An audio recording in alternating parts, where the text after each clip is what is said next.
সাকিব আল হাসান যদি দেশে আসেন, আপনার কি মনে হয় উনি নিরাপত্তাহীন থাকবেন? আপনি কি জবাবটা দিন তো। মানে ভালো খেলোয়াড় হতে পারেন, উনি একজন নষ্ট পচে যাওয়া মানুষ, যে মানুষ হাসিনার সাথে অ্যালাইন্ড হয় এবং এখনও অ্যালাইন্ড থাকেন। সেই 5 তারিখে তো তার বক্তব্য এসছে। ডোন্ট কেয়ার উনি কত নামি, কত সুনাম তার আছে, এসব ফালতু কথা উনি বলেন আসলে সরকারকে কিছুটা চাপে ফেলার জন্য। আমি আবারও বলছি, এনিবডি কেউ আছেন, উনি বাংলাদেশে আসবেন মামলা ফেস করার জন্য, আইন ফেস করার জন্য, বিচার ফেস করার জন্য। এবং উনি এয়ারপোর্টে নামলে কি লোকজন মব করে তার কিছু করে ফেলবে? উনি কি সেটা মনে করেন? আমরা কেউ মনে করি? No way. উনি আসবেন এবং ওনার নিরাপত্তার মাধ্যমে উনি ফেস করবেন ওনার যা যা অভিযোগ আছে, এবং সেখানে যা যা আইনগত ব্যাপার আছে সব তিনি মেনে নিয়ে যদি আসেন, কোনো সমস্যা আমি দেখি না।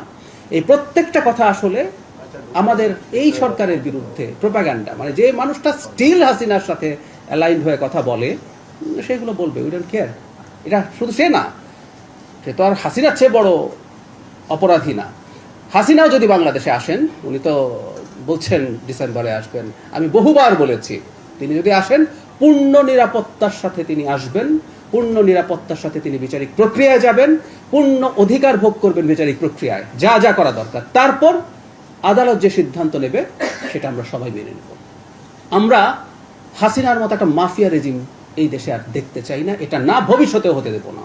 কোনো ফ্যাসিস্ট মাফিয়া রেজিম না, এটা একটা গণতান্ত্রিক রাষ্ট্র।